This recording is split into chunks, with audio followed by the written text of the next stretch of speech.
si monsieur amputé des 4 membres a réussi à faire les 5 continents à la nage, une traversée de 5 continents, je suis capable de le faire. T'sais. C'est parti un peu d'un sentiment d'échec. Est-ce qu'à un certain moment, tu t'es dit, OK, ben ça marchera peut-être pas? C'est là que les méduses qui étaient les plus dangereuses pouvaient se retrouver. J'ai commencé à avoir des étourdissements, sentir que j'avais de la nausée, puis que je me sentais fatigué. Salut, messieurs! Salut! Salut, Normand. Salut, Normand salut. Junior Piché, qu'on reçoit aujourd'hui. C'est un honneur et un plaisir de t'avoir ici aujourd'hui. Pour te mettre rapidement dans le contexte, parce qu'on va vouloir tomber dans le vif du sujet, rapidement, le podcast Solemn, c'est un podcast où on met vraiment l'emphase sur le parcours plus que sur la destination. Évidemment qu'on s'intéresse à ce que tu fais présentement, puis comment tu as fait pour atteindre les objectifs, puis te rendre où est-ce que tu es présentement, mais on aimerait ça aussi faire un backtrack sur de où tu viens, comment que ça a débuté, tout ça. Puis évidemment, ben, toucher à l'aventure incroyable que tu as vécue. Puis pour mettre les gens dans le contexte, ben, cette aventure incroyable-là que tu as vécue puis que tu as partagée sur différents médias puis plateformes. Puis c'est le fait que tu as connecté 5 continents à la nage. Oui. À la nage, là, en nageant, là, avec des petits coups de bras, là, comme tu dis souvent. Oui. Moi, j'ai été fasciné quand j'ai commencé à faire les recherches pour m'informer un petit peu de qui tu étais. Je suis tombé dans une vidéo, puis tu sais, normalement, je prends des notes, puis j'essaie de me faire des petits rappels, des petits mémos, des sujets que je veux toucher. Puis j'ai pris aucune note. Pas parce que c'était pas intéressant, mais je pense que j'étais comme trop dedans. J'écoutais les différents discours que tu fais, puis tu es un bon orateur. Fait que je pense que notre job va être vraiment facile aujourd'hui, ce qui est la bonne nouvelle. Puis on veut vraiment toucher justement cette aventure-là, puis d'où ça vient un petit peu. Puis pour lancer ça, en fait, la première question que je veux te poser, le défi est quand même assez... Ça sonne un petit peu fou. En fait, pas un petit peu, ça sonne fou de dire je vais connecter 5 continents à la nage. Tu parles beaucoup de rêves dans tes capsules puis dans les conférences que tu fais. Qu'est-ce qui t'a amené à avoir ce rêve-là de connecter 5 continents à la nage? C'est quoi le trigger pour t'amener là? Ben, en fait, ça part d'un certain sentiment d'échec sur un projet précédent qui était en fait, beaucoup vont dire l'échec n'existe pas, il n'y a que l'apprentissage, etc., etc. Mais dans la situation où j'étais, j'avais vraiment un sentiment d'échec. Puis moi, je me disais, l'échec, là, ça peut exister. L'échec, c'est ce que je sens en ce moment. Je me sens pas, oui, j'avais appris plein de choses. Oui, j'avais vécu des belles réussites à travers tout ça. Mais je n'avais pas atteint la destination souhaitée. Fait qu'on parlait tantôt de parcours et de destination. Là, la destination souhaitée n'était pas atteinte. Le tour du monde que ça m'amenait à faire, je ne l'avais pas fait. Donc, c'est parti un peu d'un sentiment d'échec, d'une remise en question, d'un besoin de comprendre le sentiment d'échec que j'avais vécu. Ou est-ce que les trucs positifs que j'avais faits, les choses, les erreurs, ou en fait, justement, les pistes d'apprentissage que je pouvais en sortir. Puis de là, ben, j'avais un sentiment de vouloir me servir de tout ça, de tout cet apprentissage-là, ou de ce sentiment d'échec, pour faire mieux, pour aller plus loin, pour m'en servir comme une espèce de tremplin. Donc, ça m'a amené à faire des transformations dans ma vie, de faire une transition de carrière, de retourner à l'école, de refaire des nouvelles formations qui m'aidaient personnellement. Je faisais une formation en programmation neurolinguistique suite à des études en psychologie, pour faire une histoire courte, là. Et je me disais, bon, j'ai travaillé dans le domaine du show business pendant plusieurs années en tant qu'agent d'artiste, qui était en quelque sorte une forme de coaching. Puis là, ben, la PNL m'amenait à faire du coaching, mais avec un tempérament assez sportif. J'avais envie d'aller faire du coaching auprès d'athlètes de haut niveau. Donc, j'ai fait mon parcours. J'ai rencontré des athlètes de niveau olympique. Ça m'a amené une invitation à aller aux Olympiques de Sochi pour accompagner un athlète là-bas. Et sur place... En tant que coach? En tant que coach, oui. Ben, on avait travaillé ensemble. C'était plutôt de l'amitié. Mais avec qui, ça? Un athlète de patinage artistique. OK. Ouais, qui a été 2 fois champion du monde, 7 fois champion canadien, médaillé 4 fois aux Olympiques. Mais là, j'allais à ses premières Olympiques. Et sur place, je venais de terminer mon parcours. J'avais amorcé ma pratique de coaching. Puis sur place, je me disais, quel beau terrain de jeu pour faire une espèce de recherche auprès des athlètes, parce que j'étais accrédité à la Maison du Canada. J'avais une passe média, donc j'étais en relation avec les athlètes, avec les coachs, avec les proches des athlètes. Je me suis dit, tiens, je vais mener une espèce de recherche à savoir veux pas dire la recette, mais de comprendre comment ils avaient fait pour se rendre à un si haut niveau, donc les Olympiques. Alors, pendant les 2 semaines que j'ai été à Sochi, j'ai interviewé au quotidien un paquet d'athlètes, un paquet de coachs, un paquet de gens. Puis là, je leur posais des questions un peu différentes, d'avoir des perspectives différentes. Par exemple, des parents des athlètes qu'eux pouvaient voir des choses. Puis, à ma grande surprise, j'ai été un peu frappé par cette énergie des Jeux olympiques, parce qu'il y a véritablement au Parc olympique quelque chose de magique oui, sur c'est place. ça. J'ai été frappé par ça, puis je me disais, OK, là, je vais m'apprêter à faire cette recherche-là dans le but d'écrire un livre. J'avais un contrat d'édition pour écrire un livre. Par rapport Mais à ces entrevues-là. Par rapport à ces OK. entrevues-là, ouais. Un livre qui devait s'appeler Du rêve à la réalité. Et, mais là-bas, il y a quelque chose en dedans de moi. J'ai comme eu une espèce de feu d'artifice, puis la naissance de, plutôt que de parler du rêve des autres, pourquoi tu n'accomplis pas le tien? Tu sais? Puis là, j'avais le sentiment d'échec qui revenait, puis je me disais, j'ai pas accompli ce que j'avais envie. Pourquoi pas essayer de rassembler toutes mes compétences, tout ce qui me passionne, pour me créer un rêve à la hauteur de mes ambitions, puis de foncer là-dedans. Fait que c'est un peu comme ça que c'est né.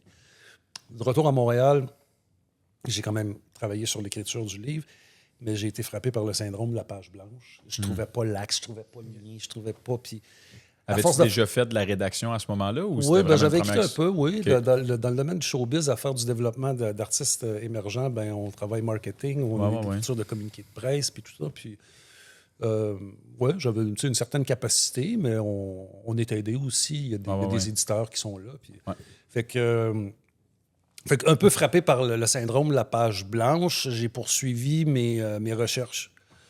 Il y avait les athlètes olympiques, puis je me disais, il y a aussi des gens qui n'ont pas un profil olympique, mais qui ont réalisé des choses extraordinaires dans la vie. Puis là, je suis allé fouiller un peu partout sur le web, puis je m'informais de gens qui ont des parcours atypiques. Puis je suis tombé sur 2 Français qui avaient fait un projet qui avait été de relier les 5 continents à la nage, dont un de ces Français-là, Philippe Croison, qui était amputé des 4 membres.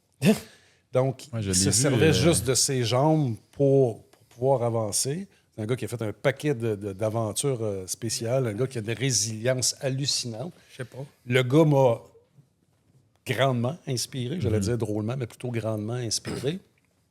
Je me suis mis à faire de la recherche sur ce monsieur-là. J'ai découvert son projet des 5 continents. J'ai vu un petit peu comment ils avaient fait leurs affaires. Lui et un Français aussi qui l'avait accompagné là-dedans avait fait 4 traversées sur 100 jours, mais avec continuellement des retours en France. Donc, il partait sur une destination, faisait une traversée, revenait en France quelques semaines, voire mois plus tard, allait faire une autre destination.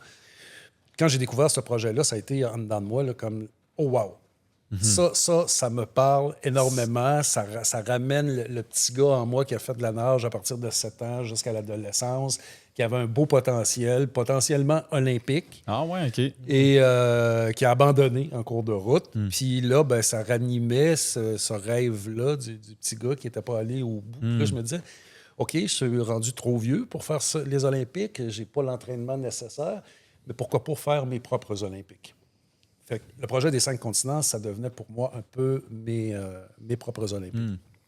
Quand tu parlais de sentiment d'échec tantôt, est-ce que tu fais référence justement à peut-être ça, un rêve de jeunesse que tu n'as pas poursuivi? Ou est-ce que c'est quelque chose de spécifique, le sentiment d'échec, ou c'est plus que ça englobait plusieurs éléments qui faisaient en sorte que c'est un sentiment plus que quelque chose de concret? Ou... Non, c'est comme je disais tout à l'heure, c'était un sentiment d'échec, mais je le vivais parce que j'avais un projet formidable avec ma conjointe de l'époque, que je représentais en tant qu'agent, gérant. OK. On a eu un enfant ensemble. À un moment donné, l'industrie de la musique, ça a décliné. On était au début de 2003-2004 à peu près. On ne faisait plus vraiment d'argent. C'était difficile d'en faire. En fait, il y avait des réajustements qui se passaient au niveau de l'industrie. Il y a eu une tragédie dans sa famille qui a amené, en fait, une suite de conséquences fort désagréables. Notre relation a piqué du nez aussi. Fait que là, c'était l'échec de l'industrie. Je ne voyais plus comment on était pour s'en sortir ou arriver à gagner notre vie avec ça. Notre relation amoureuse qui tombait, la relation familiale par le fait même, parce qu'il y a un enfant impliqué là-dedans. Fait que tout ça tombait un petit peu à l'eau. Tu sais, mon rêve que je me voyais faire le tour du monde avec cette femme-là, avec notre enfant, voir nos enfants, vivre de cette passion, qui était une passion à l'époque. Ben, donc, c'était un peu Tout ça. arrivait un peu en même temps où est-ce que ça allait un peu crumble. Puis là, Ça a été une prêt espèce de avec ça. tsunami là, dans ma vie, là, qu'à un moment donné, il a fallu que je prenne des décisions puis que je sois aligné avec mes valeurs puis de comprendre que la relation amoureuse, ça ne fonctionnait plus. La relation avec la musique, ça ne fonctionnait plus. En tout cas, pour l'instant, ça ne fonctionnait plus. Et peut-être qu'un jour, il y a des gens qui ont passé à travers ce creux de vague-là. Mais voilà. Donc, Le fit était plus tant là. Fait que Ouais. là, tu tombes sur ces deux Français-là qui ont connecté 5 continents. 4 continents ou 5? Eux, ils avaient fait... le projet s'appelait 5 continents à la nage au-delà des frontières ou quelque chose comme ça. OK. Il y avait 4 traversées de mémoire là, OK. de fait quand moi j'ai découvert, qui avaient fait en 100 jours. Fait que Mais là, quand toi, j'ai- tu dis que c'est possible. Là. Quand tu lis ça, tu dis « je serais capable de faire ça Ben écoute, le monsieur Croison, qui est amputé, ». Ouais, qui... Qui s'embarque dans un processus dans son lit d'hôpital au moment où il est en réadaptation. Il voit à la télévision une dame qui a nagé le English Channel, puis il se dit, moi, j'ai envie de faire ça. Wow. Ça devient un peu sa bouée de sauvetage. Alors là, son mindset change, il décide de commencer à faire de la natation, à s'entraîner, puis il y a un long processus qui est là, qui est admirable. Il finit par faire le English Channel, qui est une des traversées les plus difficiles au monde. Puis ensuite, il s'embarque dans le projet des 5 continents. Fait, moi, ça m'a inspiré. Je me dis, si ce monsieur-là, puis je ne veux rien diminuer, mais si monsieur amputé des 4 membres a réussi à faire les 5 continents à la nage, une traversée de 5 continents, je suis capable de le faire. Ben ouais. Et quand je suis revenu de Sochi, je suis allé rencontrer une agente d'athlète pour lui proposer, la première personne à qui j'en ai parlé, c'était elle, que j'avais été en relation avec elle à Sochi. C'est elle qui me bouquait des rendez-vous avec des athlètes qu'elle représentait. Je suis allé lui parler du projet, puis elle a trouvé l'idée bonne, elle a décidé d'embarquer dans le projet. Puis elle me dit, pourquoi tu ne le ferais pas en 80 jours? Faisant allusion à Jules Verne et le tour du monde en 80 jours. Puis elle dit, ben, ça t'amènerait à faire un record aussi. Tu sais, puis ça amène une dimension un peu poétique dans cette aventure sportive-là, du fait que tu as déjà travaillé dans le showbiz, puis tout ça. Ouais. Fait que j'ai trouvé l'idée bonne. Fait qu'on s'est embarqué. J'ai fait, OK, ben on essaie. Puis ça te fait quoi en dedans? Elle dit ça, là, tu penses-tu à briser des records ou toi, dans ta tête, tu te dis juste, ben, on va commencer par le faire ou tu t'embarques tout de suite dans l'idée de. Ben, je trouve que l'idée est bonne parce que pour Tant qu'à le faire. c'est qu'en fait, pour arriver à faire un projet comme celui-là, pour le financer aussi, parce que c'est un des des enjeux majeurs, ben, tu as besoin de visibilité. Puis quand tu as besoin de visibilité, puis tu veux aller te frotter aux médias, ben, ça prend des trucs sensationnels. Ben oui. Fait que là, de dire, ben, écoute, je vais faire, ça va être un record du monde, je vais être le premier Nord-Américain à faire ce projet-là. Ça n'a jamais été fait en 80 jours, puis je vais peut-être essayer de faire des distances qui sont plus longues que ceux qui l'ont fait avant. Puis, il faut mousser un peu le projet. Ça attire l'attention des médias. Quand ton visage est dans les médias, ben, ça attire l'attention des commanditaires potentiels, du financement. Alors, le projet, je l'avais quand même assez bien pensé, ficelé, parce que un des aspects les plus difficiles là-dedans, ben, c'était de financer cette aventure. Quel type de commanditaire embarque dans une aventure comme ça? Drôlement, plusieurs. OK. Ouais, plusieurs types. Naturellement, j'avais Tier qui était là, qui est un fabricant de maillots, de lunettes et de produits de natation.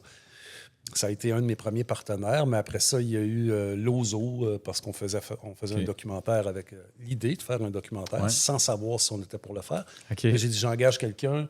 Fait que, eux autres ont embarqué dans l'aventure, nous ont fourni du matériel audiovisuel.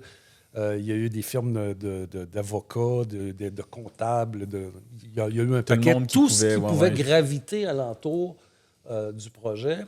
Il y a eu des gens à peu près dans chacune des sphères. Fait que moi, j'avais un peu justement déterminé c'était qui les potentiels, puis comment aller séduire ces gens-là. J'ai quand même eu un peu plus de 25 commanditaires qui ont embarqué dans le projet. Wow, quand même. Ça, tu ramasses ça sur combien de temps? Parce que je sais que ça t'a pris 2 ans de préparer pour ton excursion. Puis dans ces 2 ans-là, c'est là que tu vas chercher tes commandites. En fait, non, c'est pas dans la première année. Tu es juste en disant que ça a été 2 ans de préparation. Je vais juste replacer ton micro. Allons-y. On capte tout. Bon, voilà. Là, après, quand il est trop tard, puis là, il manque un bout, là. 2 ans de préparation veut dire un premier 6 mois où j'en parle à personne, où là, je me lance dans le projet. Je fais un retour à l'entraînement. Je nageais. Ça a toujours été une passion pour moi. Fait que, tu sais, je nageais, je m'entraînais. Mais je veux dire, là, de s'embarquer dans un processus comme celui-là, l'entraînement n'est pas le même que quand tu le fais d'une façon récréative. Ça doit faire peur aussi de le dire à voix haute, parce qu'une fois que tu le dis à voix haute, tu peux pas le reprendre. Là, Voilà. C'est pour ça que tu as attendu 6 mois avant de le dire. Des fois que tu te gardais cette porte-là débarrée, Exactement. des fois tu changerais d'idée. Exactement. Fait que 6 mois dans le silence, 6 mois de préparation. 1 an après avoir pris personnellement la décision, là, je fais un happening à Montréal sur le bateau Mouche dans le Vieux-Port où je fais l'annonce, je fais un lancement de projet où je lance finalement de l'air. Parce que tu sais, là, c'est pas un lancement de disque, là, c'est pas un lancement de livre. Il n'y a rien de tangible. Il n'y a rien de tangible. Fait que je fais un happening à Montréal sur le bateau Mouche. À ma grande surprise, on envoie un paquet d'invitations à des partenaires potentiels. Le bateau, il est plein. Fait que là, le happening fonctionne. J'annonce aux gens que je vais faire une tentative de relier les 5 continents à la nage. Et donc, ça se passe dans la 2e année. Et les commanditaires, c'est un peu de la façon que ça se passe. Bien là, si un embarque, je vais embarquer. Jusqu'à temps que tu aies ton premier, oui. C'est tout le temps du peut-être. Ça déboule les autres. Le Jones Effect, là, tu sais, c'est ça. Tu veux pas être le premier, mais tu veux pas être le dernier non plus, tu sais. Fait que... Il n'y a pas un commanditaire qui voulait se mouiller. C'est ça. Il n'y a pas un commanditaire qui voulait se mouiller. Fait que, initialement, le financement au niveau commandite, parce qu'il y a eu plusieurs formes de financement, mais c'est fait, je dirais, dans les 3 derniers mois, avant le départ. Wow. Puis vraiment, combien tu avais besoin en tout pour cette aventure-là? L'expédition coûtait un peu plus de 200 000. Wow. Quand même. Là, ça inclut voyagement, transport, parce qu'il n'y a pas beaucoup d'équipement. Là. Non, mais il y a quand même de l'équipement. Il y avait des wetsuits, des éléments qui sont, tu sais, les sacs de voyage. On voyageait quand même à 5 personnes. Tu veux un esprit, je voulais un esprit d'équipe aussi. Fait que c'est d'habiller le monde, qu'on ait les T-shirts, qu'on ait... Fait que là, il y a des marques qui ont embarqué aussi. Mountain Hardware a embarqué, ils nous ont fourni des sacs, nous ont fourni un habillement. Fait qu'on avait quand même un look intéressant, tout le monde. Parce que tu as une équipe de soutien aussi pour, je veux dire, te suivre pendant ton périple à la nage. Là. Tout à fait. C'est qui est dans ce bateau-là à côté de toi pour... Ben, en fait, on était 5 à voyager autour du monde. Il y avait ma coach, j'avais un adjoint logistique, quelqu'un qui prenait en charge tout ce qui est l'aspect logistique. On travaillait ensemble là-dessus. Ouais. Mais il était plutôt responsable de tout ça. Un kayakiste, ostéopathe, massothérapeute. Fait que j'avais pogné le jackpot. Wow, Colin. Un kayakiste de mer qui, lui, est à mes côtés dans l'eau. En kayak! Oui, en kayak pour... Moi, j'ai Rime besoin de avec, quelqu'un c'est qui... un méchant accomplissement aussi, là. Oui, tout à fait. Lui, il a fait les 5 continents en kayak. Wow, ben ouais, exact. Ouais. Parce qu'il est tout le temps dans l'eau à côté de toi, au final. Là. C'est ça. Et finalement, ben, la fille qui filmait, qui prenait les photos, qui OK. alimentait ça alimentait nos sites Internet, ça alimentait la chaîne Évasion. Parce que les gens suivent ça. C'est ça. Là, Fait qu'on est 5 plus un gestionnaire à Montréal. Là, tu te dis, tu vas faire ce défi-là. Bon, parfait, tu prends 2 ans pour te préparer. Ça ressemble à quoi le jour 1? Qu'est-ce que tu commences par quoi? Tu te dis, c'est quand même un gros accomplissement, puis ça peut être quand même assez intimidant. Tu sais pas, moi, tu me demandes demain matin, là, je sais pas par où commencer. Ouais. Toi, tu commences où, jour 1? Jour 1, le jour 1, c'est le jour où je sens en dedans de moi que j'ai envie de le faire, le projet, puis que je prends personnellement la décision d'essayer. À partir du moment où je prends Ton commitment, il est fait, là. Ben, envers toi-même. là. envers moi-même. OK, ce projet-là, ça me parle. Ça rassemble mes compétences, mon désir de voyager, de faire le tour du monde que je n'avais pas fait avec ma conjointe de l'époque, ma passion pour la natation, pour la rencontre de différentes cultures, les voyages. Tu sais, il y a un melting pot là-dedans. Puis là, tu te dis, OK, j'ai de l'expérience dans le showbiz, en marketing, en promotion, en ci, en ça. Toutes les pièces du puzzle s'assemblaient pour me dire, c'est peut-être possible. Maintenant, est-ce que c'est une bulle qui me passe par la tête? Fait que première chose à Méchante faire, bulle. c'est d'aller à l'eau. Puis de commencer l'entraînement. De se dire, OK, à partir d'aujourd'hui, je vais aller nager. Fait que le jour 1, quand je fais OK, je m'essaye. Ben là, je cherche un club de maîtres nageurs proche de chez nous, genre stade olympique ou whatever. Ah ouais. Je trouve un club maîtres nageurs. Le soir, on va faire un essai avec eux. C'est super trippant. C'est comme du basic? Tu l'avais pas perdu? Ben ou non, parce que t'étais- je nageais quand même. Mais tu sais, je nageais peut-être 2 fois par semaine, 3 fois par Ok. semaine. C'était très récréatif. Fait que, tu sais, j'étais quand même un pas pire nageur. Ouais. Mais là, de m'embarquer dans un processus, si je nageais, je sais pas, 8-10 km par semaine, c'était beau. Ok. Là, je m'embarquais dans un processus où j'étais pour nager des dizaines. Puis, y en a-tu, eux, comme eux, quand t'arrives là, pour rencontrer ces maîtres nageurs-là, est-ce qu'ils essaient de te décourager à l'idée? C'est quoi les premières réactions quand tu J'en le parle dis? pas. Tu parles pas pourquoi? J'en tu- parle Même pas. pas à ceux que tu rencontres au début, même pas. OK. Il n'y a personne qui est au Ta, courant de ça. ta conjointe à l'époque, es-tu au courant? Non, là, je suis plus avec elle. Pas fort, Louis. Quand- Non, mais. Je suis plus avec Bon, elle. ben, regarde, Ça on va- fait partie je viens de des me mettre choses. dans l'eau Ouais, chaude. ouais, je viens de te mettre dans l'eau chaude. Hein. Non, mais premier jour, tu sais, je suis là. Le lendemain, je dis OK, j'y retourne. Jour 3, j'y retourne. Jour 4, j'y retourne. Fait que là, ça fait 4, 5, 6, 7 jours. Puis je me fais prendre un peu à mon propre jeu. Puis là, je vois que si je pousse un peu, j'ai encore des T'as bonnes les capacités, capacités. ouais. Fait que j'en parle. C'est quoi les objectifs de distance à ce moment-là? Parce que veut pas, je veux dire, il y a une distance maximale par jour, voire par bloc d'heure que Ben- tu avais peut-être en tête déjà ou. Non, puis, au début, c'était pas tellement ça. Tu sais, je faisais l'heure et demie d'entraînement avec OK. une heure et quart, une heure et demie avec le club maître nageur. Quelques semaines plus tard, j'ai commencé à y aller aussi seul. Fait que tu sais, des fois, là, j'ai commencé à nager 2 fois par jour. Fait que je faisais un entraînement le matin, le soir, j'allais nager avec le club de maître. Fait que là, mon volume de kilométrage augmentait. Je comprends. Jusqu'à temps que là, à un moment donné, je fasse OK, là, nager avec un club de maître nageur, c'est le fun. Tu nages, il y a d'autres nageurs avec toi, tu peux échanger, il y a une dimension sociale. Sauf que c'est pas adapté au projet que je vais faire. Fait que là, j'ai été à la recherche d'un coach. J'ai fait un premier essai avec un coach. Fait que là, je me suis retrouvé à nager seul, tu sais, avec un coach. Ça a duré quelques mois. Lui, il semblait pas trop disponible à pouvoir faire l'expédition. Je tenais à ce que le coach soit présent Ouais. pendant l'expédition. Fait qu'il recherche d'un autre coach. Là, je suis tombé sur une femme coach que j'ai rencontrée par hasard à la piscine. Tu sais, des fois, la vie amène... Ah, ouais. Exactement. Mets ça sur ton chemin, puis tout ce que tu as à faire, c'est le reconnaître, puis après ça, tu Ben profites de ouais. cette opportunité-là. Tu sais, moi, j'étais allé nager au parc Jean-Drapeau, j'étais stationné. Elle était stationnée à côté de moi, elle vidait son auto, puis elle mettait ça derrière mon auto. Puis là, il faut que je parte, tu sais. Puis elle a plein de boîtes derrière mon véhicule. Fait que là, je dis, ben, salut, tu sais, on se fait. Je peux-tu t'aider à quelque chose? Tu sais, il faudrait que je quitte. Fait qu'elle dit, ben, je m'en viens donner un camp de nage ici. Fait que là, je dis, t'es coach, tu sais. Fait que, elle dit, oui, effectivement. Fait que là, on se rencontre comme ça. Je lui demande son numéro de téléphone. J'ai dit, je travaille sur un projet, peut-être que j'aurais besoin d'une coach, tu sais, de quelqu'un pour m'accompagner là-dedans. Elle me donne son numéro. Je l'appelle. Je dis, c'est un projet de nage en eau libre. Je précise pas le projet. Ouais. Fait que, elle dit, ben parfait, on va aller faire un test en lac. Fait qu'on on a fait un test en lac. Ce qui m'a charmé de cette dame-là, c'est que elle n'a pas embarqué sur un paddleboard ou une chaloupe pour me suivre. À nager, lui Elle aussi, nageait. là. Puis là, dans le lac, tu sais, je nageais à côté. Puis là, elle se rentrait en dessous de l'eau. Puis là, elle venait. Elle Elle te regardait comme par en dessous. Ouais, Ah, c'était quoi si ma technique Wow. était bonne, comment je nageais. ouais.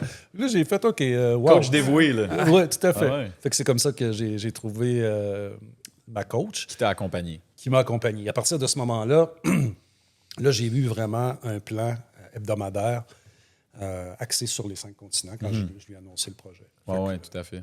Fait que là, on est passé, tu sais, je nageais peut-être, au début, là, j'étais rendu peut-être à 25-30 km semaine, jusqu'à, on a eu des maximums de 60 km d'entraînement. par semaine. On fait de la nage en estifie, ça, man. C'est fascinant. Fait que là, tu fais toute ta préparation. Maintenant, tu te sens prêt pour l'aventure. Oui. Si on peut rentrer dans les détails là, de comment ton aventure se passe, puis c'est quoi exactement les destinations que tu fais, puis il n'y a pas juste l'embûche de la nage, là, de ce que j'ai compris quand j'étais fasciné dans le documentaire qui a été créé. Il y a plein d'autres embûches auxquelles tu t'attendais pas nécessairement. Fait que, je veux dire, ton parcours, c'était pas juste le défi de la nage, mais il y avait toute l'organisation derrière ça, puis il y avait beaucoup plus que juste de nager.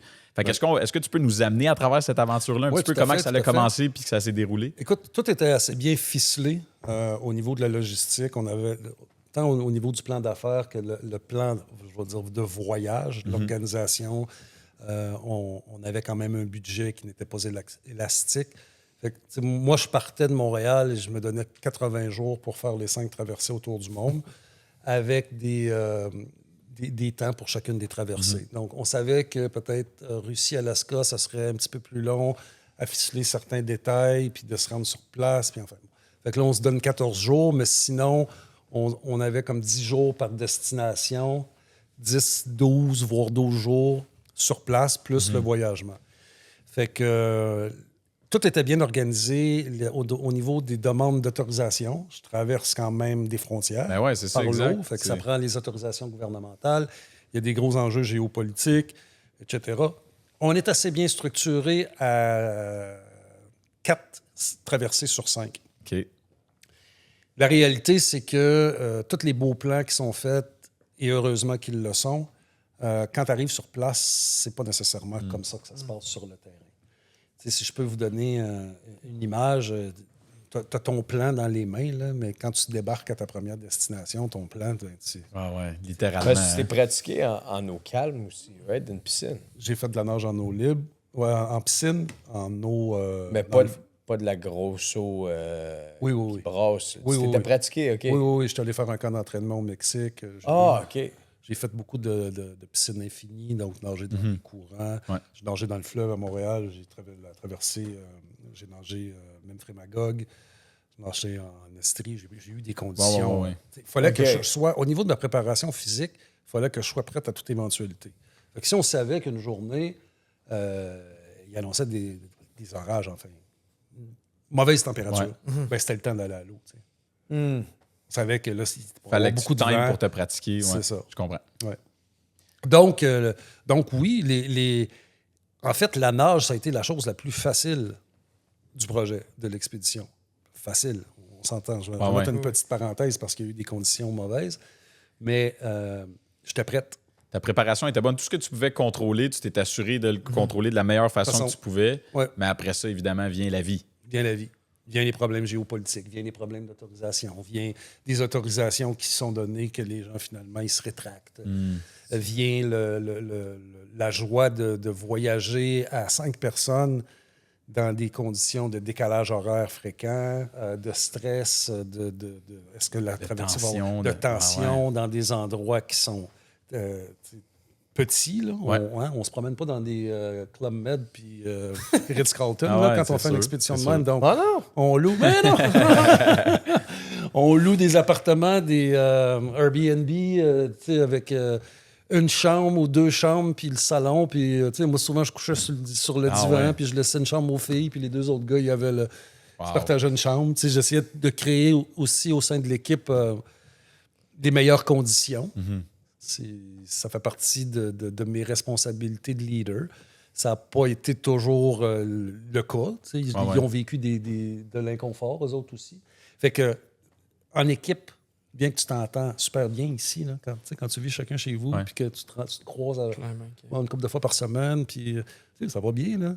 Mais quand tu vis dans la proximité, Toute cette intensité-là. toute cette intensité-là, et chacun a sa vie aussi à Montréal, pendant qu'on est là-bas. Là. Les soucis, le conjoint, la conjointe, il y a des affaires qui se passent pareil. Ah ouais. La vie Les arrête émotions, pas, la le cadran n'arrête pas de fatigue. tourner. Là. Ouais. Puis l'aspect financier, ben ça a été... j'avais un objectif financier avant le départ pour rencontrer le budget total. Je suis parti de Montréal, je ne l'avais pas. Je n'avais pas atteint le budget que j'avais besoin pour faire l'expédition. Il y avait des choses qui étaient en branle. Je me disais, ben on est parti. Tu sais, ça démontre encore que... Voici, là, on est sur la route. Là. On a une traversée de fait. Ouais. Fait qu'il y avait des deals qu'on souhaitait qu'ils puissent se conclure pendant... En cours de route. En cours Mais là, de tu route. comptes là-dessus un peu. Tu as dit oui, mais il fallait que tu le figures pareil parce qu'il faut que l'argent rentre pour te Pour rendre au finir. bout. Là. Ça devait quand même être Wow, un fait que, stress. tu sais, t'as un bon thrill de C'était- plus. Là. Oui, ça a été un stress assez intense. Ouais, ben, c'est Ouais. certain. C'est Ouais. sûr. Fait que là, justement, quand vous avez débuté en Alaska. Ouais. Il y a eu des embûches. Tu sais, on parlait tantôt des éléments qui n'étaient pas prêts ou des gens qui se désistent ou des gens qui Ouais. disent que ça va aller d'une certaine façon puis finalement, ça va pas de même. Puis ça, vous démarrez votre voyage de cette façon-là. Fait que ça se passe comment, votre première étape là, dans ce périple-là? Ben, la première étape, on est en Alaska, on débarque en Alaska, on est à un petit village qui s'appelle Wales, qui est atteignable par bateau, peu, parce que les conditions de la mer sont pas très belles. Fait que les gens arrivent là par des petits bimoteurs, là, une espèce de petite piste d'atterrissage en gravier ou en hélicoptère. OK. Nous autres, on débarque là, on a un petit bimoteur, on est 6, il y a nous, puis une résidente du village qui est dans l'avion avec nous. On débarque, on est censé avoir un guide qui nous attend sur place, qui a pris en charge la logistique, si tu veux, de la traversée, qui doit nous amener sur une île après. Et on débarque l'avion, puis il n'y a personne. On est dans le champ, dans l'Alaska. Il vente, il fait froid. On est au mois d'août, mais on est assez au nord, là, fait qu'il fait froid. Puis le gars, le pilote d'avion, lui, ben, il tourne de bord, puis il s'en va. Tu sais. Je vous laisse là. Ciao, goodbye. On est là, puis on se dit, bon, ben, écoute, non. Ça part fort. Ça part fort, ouais. Rapidement, il y a quelqu'un qui est arrivé, qui nous a amenés à l'école du petit village. Il y a 150 personnes qui vivaient dans ce village-là. Donc, il y a à peine une petite épicerie. Les gens vivent la chasse et de la pêche, puis du picking qu'ils font sur place. On se fait amener à l'école où on va dormir. On dort dans les classes des étudiants. Fait qu'on a des petits matelas gonflables. Le soir, on gonfle nos matelas. On dort là. Le matin, avant que les étudiants viennent, on débranche. On serre nos affaires. Puis c'est là qu'on vit, c'est là qu'on se nourrit. Le guide a fini par arriver, mais il était très discret sur les informations qu'il nous donnait. Puis il nous disait que pour traverser l'île, c'était très compliqué. À ce temps-ci de l'année, la mer était mauvaise, que ça allait être très difficile. Pour finalement réaliser qu'il y a des choses qu'il n'avait pas faites. Il n'avait pas demandé nos autorisations au conseil de tribu de l'île où on devait aller, où j'étais pour faire la traversée. Fait on commençait la première traversée avec un échec. Ça s'enlignait sur un échec. Alors là, ben... Ça frappe quand même, là, parce que, ben ouais, c'est ça. Tu sais, surtout quand tu commences avec ça, quand tu es dans le... Je m'imagine que quand tu es dans le process, là, dans l'aventure, puis que tu as déjà franchi des étapes, tu arrives avec une embûche comme ça, tu es comme, écoute, là, on vient de se claquer tout ce qu'on vient de se claquer, on continue à avancer, puis ça va fonctionner, tu sais. Ouais. Et là, de frapper ça, ton premier mur, ta première destination, puis là, tu te dis, parce qu'il ne vous a pas même demandé de revenir comme l'année d'après. Fait que tu sais, tu te fais dire, ouais, revenez l'année prochaine, finalement, toi, tu viens tout mettre en place pour que ça puisse se produire, puis là, tu frappes cette embûche-là. Est-ce qu'à un certain moment, tu t'es dit, OK, ben ça marchera peut-être pas? Oui, sûrement, j'ai pas souvenir, mais c'était pas sûrement que j'ai pu avoir la crainte. Mais j'étais vraiment dans un mindset que j'étais pour trouver des solutions. Ouais. Le mode solution, pour moi, il était très, très important. Fait que je me disais, il faut qu'on trouve, peu importe c'est quoi la solution, soyons créatifs, mettons à notre support des contacts. On a fait appel à des gens du gouvernement au Québec avec qui on avait créé des liens pour essayer de trouver des façons de régler la situation, en tout cas d'avoir du support. Mais on s'est relevé les manches, puis à un moment, ben, on a recommencé le processus logistique qui avait été fait avant qu'on parte. Puis là, on l'a pris en charge. Par vous-même. Et c'est-tu difficile de séparer les deux choses? Dans le fond, la performance d'un côté, puis de l'autre côté, être quand même capable de faire la logistique, mais de te concentrer à la fois sur... Oui, parce que, tu sais, inévitablement, tu ne peux pas passer 24 heures dans ta journée à juste essayer de développer les solutions. Tu sais, je veux dire, tu mets en branle certains aspects, certaines démarches, puis là, il faut que tu attendes. Fait qu'en attendant, c'était de l'entraînement. Tu sais, là, je m'acclimatais à l'eau froide pendant ce temps-là. J'allais nager dans un T'allais te préparer. Je me préparais, puis là, je revenais. Après un entraînement, on remettait en branle des appels, des démarches. Parce que le 80 jours, il court quand même, là. Clock is ticking, là. Je veux dire, t'as pas de buffer tant que ça, là? Non, il n'y avait pas beaucoup de buffer. Il n'y avait pas d'espace à de grandes erreurs, dans le processus. Ouais. Puis là, fait que là, ça se passe comment à partir de ce moment-là? Vous réussissez à vous rendre sur l'île au final, à faire la traversée. La première nage se passe bien? En fait, la première nage se passe relativement bien. C'est très mouvementé, là, où est-ce que je nage. C'est un corridor qui est assez rapproché. La Russie et l'Alaska sont à 4,5 km à peu près, là, l'un de l'autre, au centre du détroit de Bering. On n'a pas réussi à avoir les autorisations de toucher le sol russe. Le sol russe, qui s'appelle la Grande Diomède, c'est une base militaire qui observe l'Amérique. Donc, c'est une zone purement sécuritaire.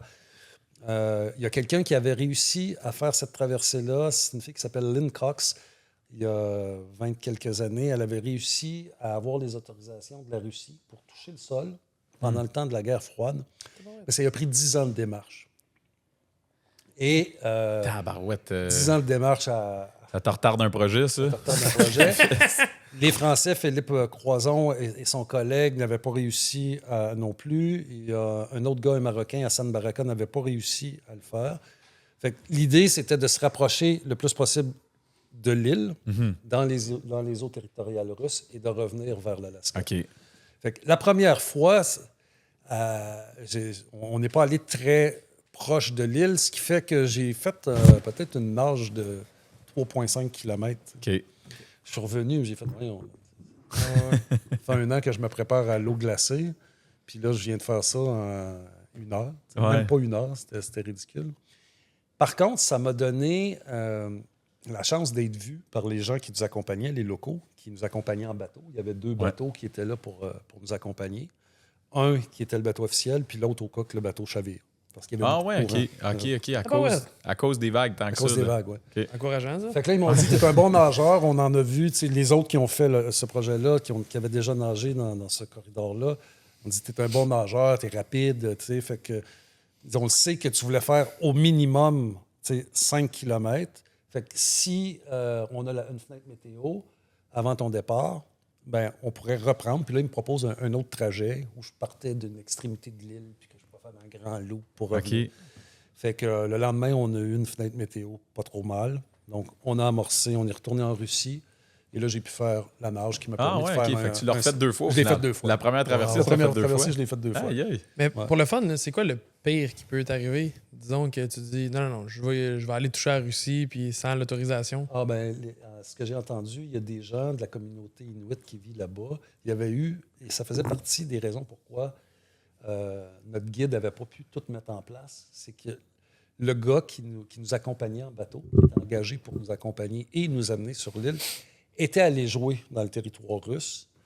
Il était allé à la pêche là-bas, puis il s'est approché de l'île. Ce que j'ai su, c'est que ça a créé un conflit entre les deux communautés, puis lui, il avait été tiré. Hein? Il tirait Ok. alentour. Il commence par avertir des balles de caoutchouc, semble-t-il. là. Ah ben. Ah, Fait que, bon, fait que ça, Fait qu'une petite balle de caoutchouc dans le front. Ouais. Tu te lèves le matin, t'en vas pêcher, man. boum. Aïe, aïe. OK, fait que toi, t'es au courant de ça avant ta nage. Oui, puis Fait je que là, sais tu le qu'il sais y a qu'il faut. 2 gars, je me souviens pas de quelle origine, mais il y a 2 gars qui avaient fait la traversée en kitesurf. Puis eux autres, ils se sont dit, on s'en va sur l'île. Et ils ont mis les pieds sur l'île. Ils ont été arrêtés, ils ont été emprisonnés. Puis ce que j'ai su, c'est que quand ils ont fini par être libérés, il n'y aurait pas eu un bon moment. Tu sais. Ah, Ils sont sortis Ouais, ils se sont de fait prison, puis ils se malmener, sont là. mis à genoux, puis embrassaient le sol. Tu sais. Ah ouais, OK.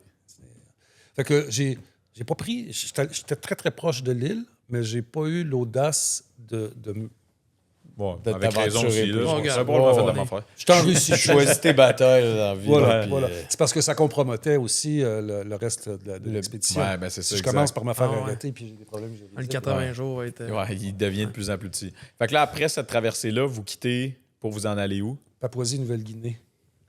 Là, on s'en va à Jayapura, qui est en Indonésie. J'ai une période de préparation dans la baie de Jayapura parce que là, je vais nager dans un corridor où il y a beaucoup de méduses. Fait que j'avais fait l'acclimatation à l'eau froide. Là, je m'en allais à Jayapura pour m'acclimater aux méduses. Dans la baie de Jayapura, il y a des zones qui ont des bonnes populations de méduses.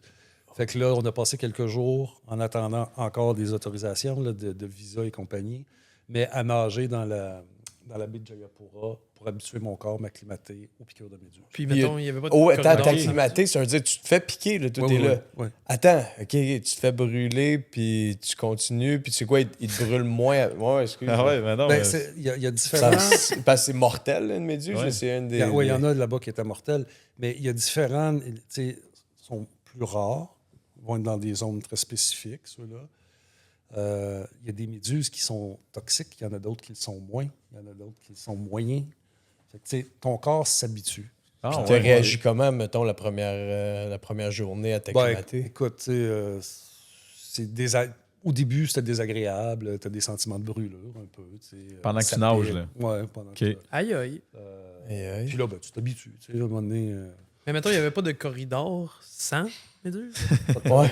Non, ils sont tous les corridors. Ben, de où je devais nager, du village. Pas de piscine, là, Joe. Là.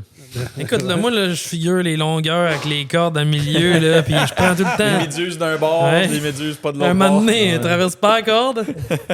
Ouais, non, malheureusement, c'est pas comme ça que ça se passe. Puis, y a-tu des dangers de pirates là-bas?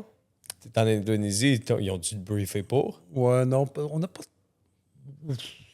Pas tant. Oui, il y en a. Oui.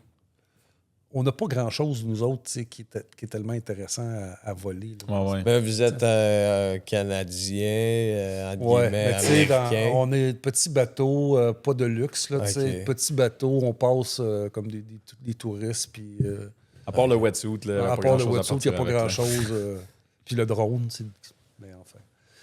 Fait que de se rendre en Papouasie, Nouvelle-Guinée, ça a été encore là un autre exploit, parce que ça prenait des visas, puis on avait mal calculé qu'il y avait une fête nationale d'un côté, puis fête nationale de l'autre, quelques jours plus tard. Puis là, ben, dans ce temps-là, les douanes ferment, puis tu peux pas Ah, boy. traverser. Puis- Mais tu sais, c'est des détails que tu peux. Tu penses C'est pas, dur là? à. Ben, ouais. c'est ça, tu penses pas à ça, là. Tu sais, il faut que tu la pousses loin pour.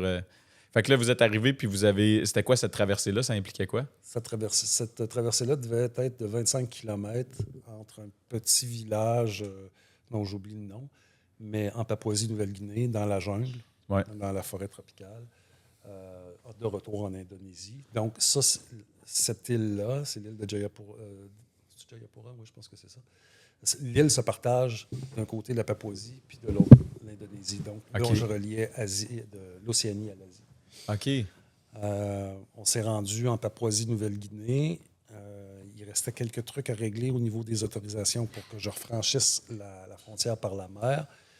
On a dû négocier avec l'ambassade, puis finalement, ben, ils ne nous autorisaient pas de quitter par la mer. Après ça, on a réussi à avoir le visa nécessaire, puis l'autorisation. Puis finalement, la journée de la traversée, ben, on a appris sur le bord de traverser la frontière que je n'avais plus le droit de traverser. OK. Fait on est venu nous annoncer que non, Colin. finalement, il se rétracte, tu peux pas traverser à la marge. Il faut que tu reviennes en Papouasie-Nouvelle-Guinée pour passer la frontière par la route. Puis après ça, si tu veux bien, tu nageras. De rendu de l'autre bord. Tu là. rendu de Ouais, l'autre ouais, bord, ouais. mais tu peux pas traverser. Fait que, Mais c'est quoi les raisons qu'ils donnaient? ben écoute, en fait, ils ne donnent pas bien. Ils n'en ont pas à t'en donner, Tu sais, ouais. ils t'expliquent que non, tu n'as pas Ça l'autorisation. marche pas de même, tu sais. chez- Ouais, puis là, tu te demandes pourquoi. Là, si. Puis il y a une barrière de langue aussi. Là. Oui, Ouais, c'est sûr. Tu sais, fait que certains parlent anglais un peu, d'autres pas tant. Mais non, ça, il y a des affaires pires que ça dans la vie, là. c'est ça. C'est sûr, mais c'est un enjeu géopolitique. Ouais, ouais, Si t'en littéralement. laisses un, il faut que tu laisses les autres après. Ouais, ça peut créer des précédents. Puis voilà. Fait que la Papouasie, c'est magnifique. Mais tu sais, là-bas, en Indonésie, on a fait appel à un guide, entre autres pour la barrière linguistique, puis de pouvoir nous amener justement dans des endroits, d'avoir certains contacts, etc. Puis lui, il nous conseillait d'engager un garde du corps armé pour la Papouasie-Nouvelle-Guinée. Parce que là, on avait des risques. On était dans une petite région, petit village. On était les seuls occidentaux qui étaient sur place. Risque d'enlèvement là, pour des demandes de rançon, Ouais. etc. Fait que, finalement, on ne l'a pas fait. On a pris la chance. Ah non? OK. Mais Toi, voilà. c'était-tu ton idée de ne pas le faire ou vous avez eu un sit-down où vous avez tout discuté? Là, Non, on fait c'est parce quoi? qu'à un moment donné, tu sais, on peut composer avec des dizaines et des dizaines de restrictions puis de règles, puis s'il faut investir à chacune des choses au cas où, Ça Ouais. finit tu sais, plus. ça finit plus. Puis à un moment donné, moi, je me dis, écoute, on prend le risque, là, tu sais. On est quand même 5, 6 avec le guide. Il y a des risques qui sont calculables. Les chances qu'on se fasse kidnapper, pour moi, n'étaient pas grandes. Ouais, ouais. Tu sais, ça aurait pu arriver, là, mais bon, il aurait fallu être vraiment bien chanceux pour... Vous n'avez pas mis de budget là-dessus. Là. On n'a pas mis de budget là-dessus. Vous n'avez pas misé là-dessus. ça. Fait que là, il a fallu que tu traverses finalement sa route. Non, j'ai absolument pas fait ça. Là, j'ai appris, en faisant un entraînement dans une baie, ça, c'est vraiment un beau souvenir parce qu'on s'est retrouvé dans un petit village, il y a peut-être 50, 60 habitants, 100 maximum, là, où je faisais de l'entraînement, de l'acclimatation aux méduses, puis il y a des jeunes qui étaient venus nager avec moi. tous des petits bouts. Là, eux autres, ils vivent sur le bord de la mer. Puis là, ils sont tous tout nus. Puis là, ils viennent nager avec moi. Puis ils viennent jouer dans l'eau. Puis ils sont curieux de savoir un peu qu'est-ce que je fais. Puis là, ben, je leur explique. Puis je leur demande leur rêve à eux. Puis je récolte leur rêve un petit peu. Puis il y a un jeune homme, lui, il m'a marqué vraiment beaucoup parce qu'il n'y avait pas de lunettes pour nager. Mais lui, il nageait. Là. Il faisait ça. Un coup de bras à la fois. Il faisait pas juste... puis là, je le voyais nager. Puis là, des fois, il s'arrêtait. Puis il me regardait. Puis il avait les yeux brillants. Fait que il a attiré mon attention. Puis on a eu une petite conversation ensemble. Puis il m'avait demandé... il dit, ouais, comme ça, tu vas nager. You're gonna swim from Papua New Guinea to Indonesia. Puis, fait que là, je dis, oui. Puis là, il dit... ouais, mais t'as pas peur, tu sais. Fait que là, je dis, non, je suis bien entraîné. Ouais, mais t'as pas peur des requins? Puis lui, c'était un gars de la place. C'est un gars de la place. Puis là, moi, mon souci, c'était les méduses. Mais là, le jeune, il me dit, oui, plenty of sharks here. C'est plein de requins ici, dans la zone. Fait que là, j'ai fait, il y a deux choses. Ou bien il connaît son environnement, ou bien c'est les parents qui mettent ça comme dans restriction pour pas trop que les loin. enfants Ben aillent ouais, trop loin. ouais, c'est vrai. Mais il me disait quand même qu'il y avait... C'est peut-être pour ça le garde du corps, finalement. Ouais. ça, exactement. Les gardes armés, c'était pour les requins. Fait que voilà. Fait que j'ai commencé cette traversée-là avec une certaine crainte des requins parce que quand on est traversé en Indonésie, tout notre matériel était resté... Quand on est traversé en Papouasie, notre matériel était resté en Indonésie pour question de voyager le plus léger possible. Puis j'ai fait l'erreur d'oublier des bracelets que je porte qui émettent des ondes pour justement éloigner les requins. OK. Je les avais oubliés. Fait que Ça là, va je dis, bien OK, pour là, ça cette va run-là bien. en plus. J'oublie mes trucs. Moi, je suis prête pour les méduses. Ils n'en vendent pas d'indépanneurs là-bas? Non, là? non, ils vendent pas ça. Ben voyons donc. J'ai pas vu grand dépanneur là-bas, je vais te dire. Fait qu'on a entrepris la traversée. Mais là, as-tu les autorisations pour te traverser en nage? Techniquement, oui. Là, Supposé. on a quelqu'un, notre hôte, le gars qui nous héberge. Là, Ouais. On vit dans des espèces de petites cabanasses sur le bord de la mer. Il n'y a pas d'électricité, il n'y a pas d'eau courante. On est vraiment dans la jungle là, avec Ouais. des bébites, puis des belles grosses araignées, puis toutes sortes Wow. de trucs. Là. Lui, ce qui avait été entendu, c'est que notre hôte allait aux douanes. On lui avait remis même nos passeports. Allait fasse confiance. faire étamper nos passeports parce que les autorités étaient au courant que je traversais à la nage. Fait que c'est ce qu'il a fait. Sa fille était avec nous dans le bateau. Fait que je me disais, on a sa fille en pas aller. otage. Ouais, c'est ça. Il peut pas aller trop loin sans sa fille. On a sa fille en otage. Je fais une farce, mais... Fait que c'est lui qui, à un moment, quand on est arrivé sur le bord de la frontière, parce que moi, je longeais l'île. J'étais allé un peu au large, puis je longeais l'île. Fait que quand on est arrivé sur le bord de la frontière, ils sont arrivés, puis avec les passeports pas étampés, puis c'est lui qui nous a annoncé qu'on ne pouvait pas, finalement. OK. Alors là, j'avais le choix de repartir et faire suivre les règles ou traverser avec l'équipe, d'aller toucher le sol, puis de revenir. Puis là, ben, ça se passe vite dans ma tête à ce moment-là. Tu sais, là, je fais, OK, si l'équipe traverse avec moi, qu'on a des problématiques, qu'on a une arrestation, on se retrouve tout en prison. Fait que, aussi bien que j'y aille seul, si je vais finir la nage seul, puis eux autres, ben, s'il m'arrive une problématique, que moi je suis arrêté, que je suis emprisonné, seront en mesure de faire des démarches. Ouais, ils vont pouvoir t'aider. Là. Ils vont pouvoir m'aider à me sortir C'était de là. combien de kilos là, à ce moment-là? À peu près, il restait 1 kilomètre pour se rendre, pour traverser la frontière puis se rendre en Indonésie.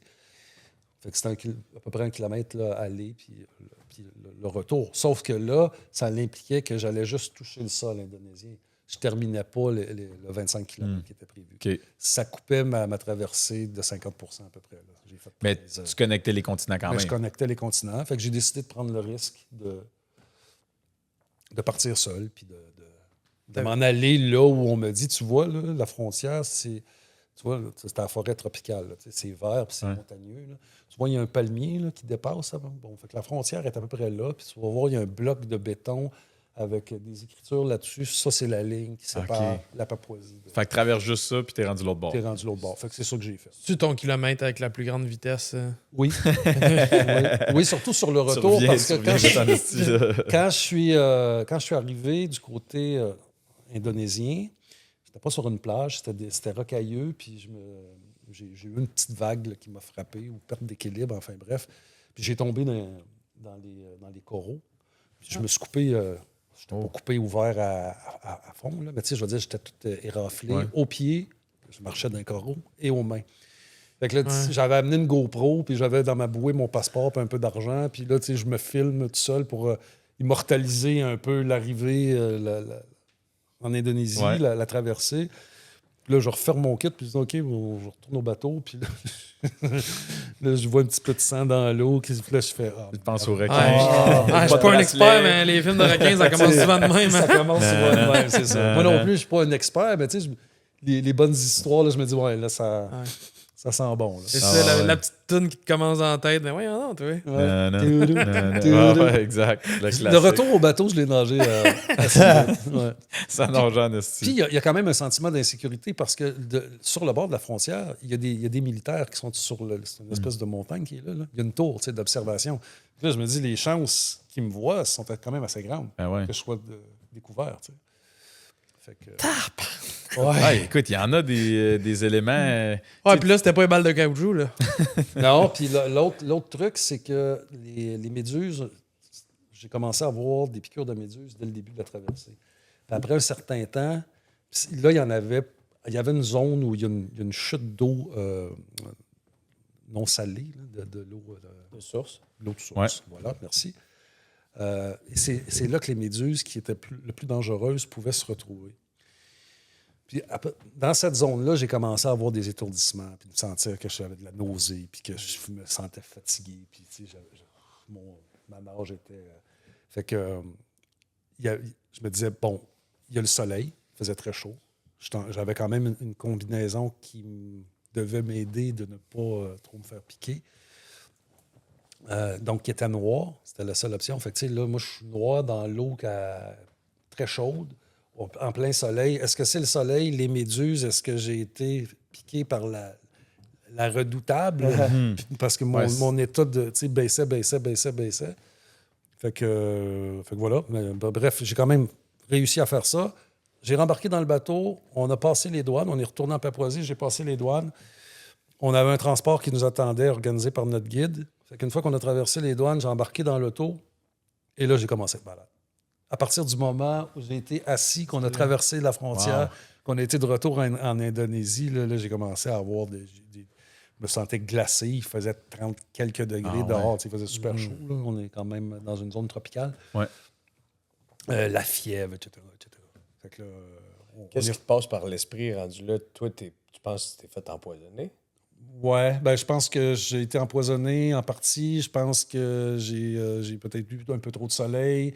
Fait que, tu sais, mon réflexe, c'est je vais prendre du Benadryl et des trucs comme ça. Ouais. On va se rendre à notre hôtel à Jayapura. Puis, rendu à Jayapura, on verra si j'ai besoin de consulter un médecin. On verra sur place. T'sais. Puis, basé sur comment tu fais, est-ce que tu en parles aux autres? De toute façon, il me voit. Non, mais ils voient, mais tu diminues, tu leur donnes pas toute l'information comment tu sens parce que tu as peur qu'ils te sortent. Bonne question, tout à fait. Les gens, quand je suis à l'eau, ou en général, quand tu te mets à pas filer, est-ce que tu leur dis tout comment tu te sens ou tu gardes des réserves parce que tu veux pas justement qu'ils te protègent et tu dis « Ah non, c'est assez, tu sors. » Oui, mais de toute façon, c'est moi qui lead. Ouais. Okay. C'est toi qui prends une décision. C'est moi qui prends la décision. Tu sais, c'est sûr que j'ai essayé de faire en sorte que ça soit une équipe qu'on travaille dans un sens démocratique où tout le monde a son idée, peut amener son point, puis tout ça. Mais au final, c'est moi qui tranchais. Tu sais, des fois, j'ai eu des recommandations que j'ai suivies, que des gens de l'équipe amenaient, puis que je disais, oui, bonne idée, allons-y dans cette direction-là ou dans cette direction-là. Puis des fois, ils pouvaient être les quatre à me dire la même affaire, puis je faisais, non, c'est là. C'est là. Je comprends. Ouais. Ça le prend pour faire ce défi-là, là. Ça prend une certaine forme de leadership.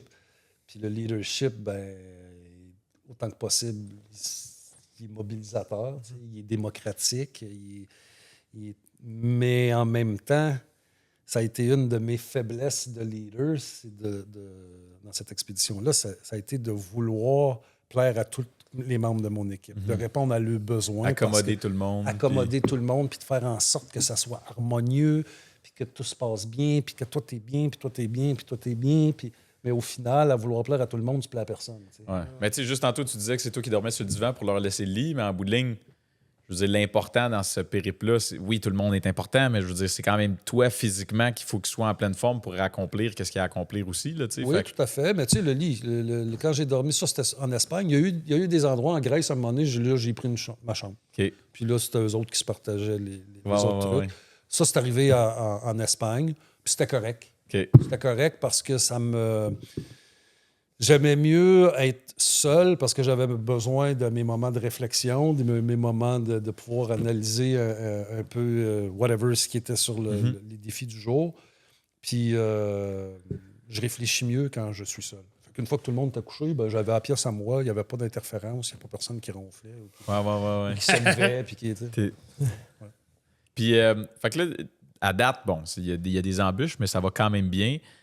Dans la suite de ton périple, est-ce que tu as été à un certain point comme pressé par le temps parce que tu voulais le faire en moins de 80 jours? Fait que y a-tu, avec ces embûches-là qui s'additionnent, est-ce qu'à un certain point, tu es comme, faut accélérer la cadence ou on modifie un peu le plan de match? Ou, Ben là, c'est là, à partir de la Papouasie, là, de la deuxième traversée, c'est là que le plan de match change. Parce que la troisième destination devait être l'Égypte. Donc, on devait se rendre en Jordanie, prendre un traversier pour se rendre en Égypte.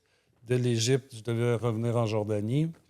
On avait le support de l'ambassade canadienne de Jordanie qui nous avait donné les autorisations et qui devait faire les démarches. Il nous avait dit on devrait être en mesure que tout soit réglé avec l'Égypte. Puis bon. Il y avait donc bien des peut-être là-dedans. c'est fou, regarde, man. On verra bien. Fait qu'on s'est rendu en Jordanie. Finalement, le support qu'on avait sur place, on avait de la difficulté à être en contact avec eux. Ils ne retournaient pas nos appels.